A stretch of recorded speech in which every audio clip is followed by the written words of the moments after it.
যারা ব্যবসায়িক প্রয়োজনে বা ভ্রমণের জন্যে অথবা যে কোনো দরকারেই নোয়াখালী শহরে আসেন, সেক্ষেত্রে কোথায় থাকবেন এবং খরচ কত হতে পারে এই নিয়ে থাকছে আমার আজকের ভিডিও।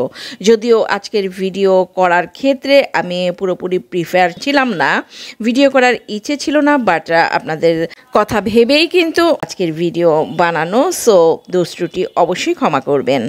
শেয়ার করছি নোয়াখালী শহরের অন্যতম সেরা হোটেল, হোটেল ভ্যালেন্টিনো।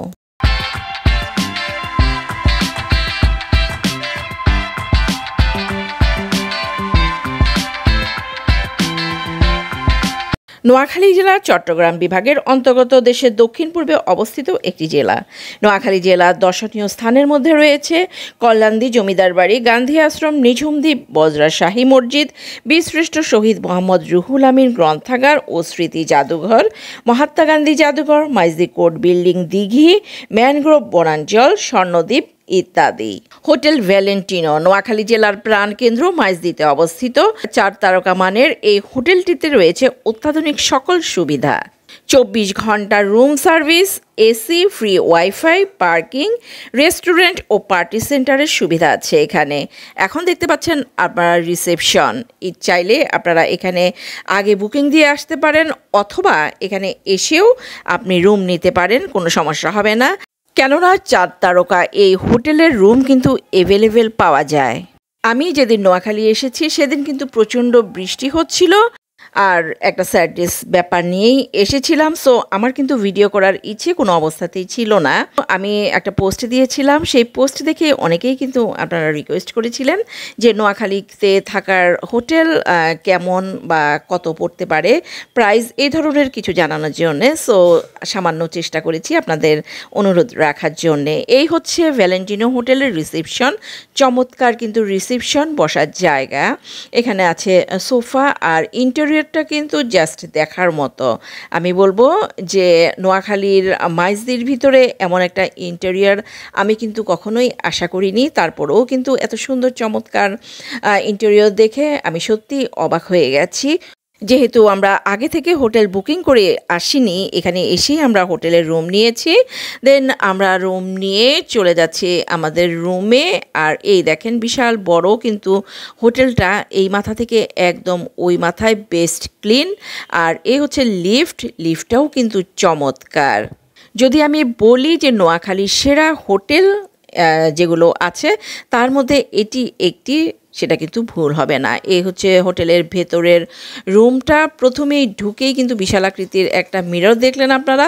এরপর এটা হচ্ছে কবার্ড, মানে আলমারি, এখানে আপনারা আপনাদের পোশাক, কাপড় চোপড় এগুলি রাখতে পারেন। আর এই হচ্ছে হোটেলের রুম। এখানে হচ্ছে আমরা নিয়েছি ডাবল বেডের রুম, এই সিঙ্গেল একটা বেড আর হচ্ছে ডাবল একটা বেড। সাথে যেহেতু আমরা 3 জন ছিলাম, সিঙ্গেল বেডে আমাদের হচ্ছিল না, আমরা এক্সট্রা আরেকটা বেড নিয়েছি। ও এসি ছিল, একটা ছিল সোফা, চমৎকার সোফা। আর এখানে হচ্ছে এই যে এটা হচ্ছে ডাবল বেড, এই ডাবল বেড, এটা পাশেই হচ্ছে 2 পাশেই 2টো সাইড টেবিল। আর হচ্ছে এটাতে আপনার প্রয়োজনীয় জিনিসপত্র, পানি, চা ইত্যাদি রাখতে পারেন। ছিল ছোট্ট একটি টিভি এবং এখানে বেস্ট ক্লিন ছিল। কিন্তু রুমটা পাশে ছিল ছোট্ট একটি ফ্রিজ, যদিও ফ্রিজের ভেতরে তেমন কিছুই ছিল না, একদমই খালি ছিল। বাট যদি চান আপনি সেক্ষেত্রে ব্যবহার করতে পারবেন এটা। আর এই পাশে হচ্ছে ব্যালকনি। এই হোটেল রুমটার বেস্ট একটা পার্ট আমি যেটা বলবো যে ব্যালকনিতে দাঁড়ালে আপনি মাইজদি শহরের অর্ধেক যে অংশ, সেই অংশটা কিন্তু দেখতে পারবেন। আমি এখন ব্যালকনিতে যাচ্ছি। ব্যালকনিটাও বেশ বড়সড় এবং বেশ সুন্দর।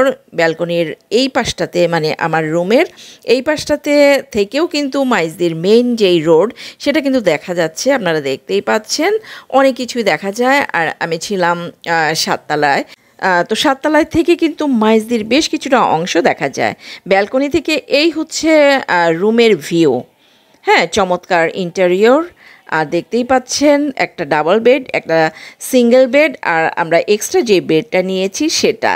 আমি আগেই বলেছি আমরা যখন গিয়েছি তখন প্রচণ্ড বৃষ্টি হচ্ছিল, আর এই চমৎকার ব্যালকনিতে দাঁড়িয়ে বৃষ্টি দেখা বা বৃষ্টি ধরার লোভটা আসলে কোনো অবস্থাতেই সামলাতে পারছিলাম না। সো আমি এই ব্যালকনিতে দাঁড়িয়ে মাইজি শহরটা দেখছিলাম, পাশাপাশি বৃষ্টি ধরছিলাম। আর এই দৃশ্যটা দেখে জাস্ট আপনি ইমাজিন করেন যে বৃষ্টির মধ্যে এরকম একটা দোলনা যদি থাকে তখন আপনার ফিলটা কেমন হবে। রুমের বাইরে এমন চমৎকার সুন্দর একটি দোলনাও কিন্তু ছিল, যেটাতে আমি দোল খাচ্ছিলাম।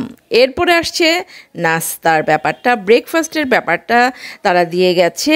আর এই ব্রেকফাস্ট কিন্তু তাদের হোটেলের যে ভাড়া সেটার সাথে না তারা দিয়ে গেছে, বাট এটার জন্য আমাদের এক্সট্রা করে পেমেন্ট করা লেগেছে। ব্রেকফাস্টে ছিল 2টো পরোটা, একটা কলা, একটা ডিম পোজ এবং 1 পিস আপেল, আর ছিল ভেজিটেবল ভাজি, এটা দেখতে পাচ্ছেন। আর এই ব্রেকফাস্টটা আমার কাছে প্রাইসটা কিছুটা বেশি লেগেছে। চা সহ পুরো ব্রেকফাস্টের প্রাইস তারা রেখেছে জন প্রতি 160 টাকা করে। এটা কিন্তু মোটামুটি ভালো অঙ্কের একটা টাকা। সো আপনারা চেষ্টা করবেন ব্রেকফাস্ট এখানে না করার জন্য, যদি আসেন, যদি করতে হয় সেক্ষেত্রে করতে পারেন, কোনো সমস্যা নেই। এবার আসছি ভাড়া। হোটেল ভ্যালেন্টিনো বিভিন্ন ক্যাটাগরির রুম আপনারা পাবেন। 2500 টাকা থেকে শুরু 12,000 টাকা পর্যন্ত রুম ভাড়া হয়ে থাকে। আমি যেই রুমটাতে থেকেছি সেটার ভাড়া ছিল পার ডে 7,000 টাকা, আর এক্সট্রা যে বেড আমি নিয়েছি সেটার জন্য আমাকে পেমেন্ট করতে হয়েছে এক্সট্রা 500 টাকা, মানে 7,500 টাকা। বাট খুশির খবর হলো যে আমি যখন গেছি তখন তাদের মধ্যেই একটা আসলে মিটিং হচ্ছিল ভাড়া আরও কমানোর ব্যাপারে। হয়তোবা সামনে আপনারা যখন যাবেন তখন ভাড়া আরও কিছুটা কমে পাবেন। আর অ্যাড্রেসটা হলো হোটেল ভ্যালেন্টিনো, আহসান ভবন, গুপ্তাঙ্কা, main road, Maijdee court, Noakhali. ভালো থাকবেন সবাই, আল্লাহ হাফেজ।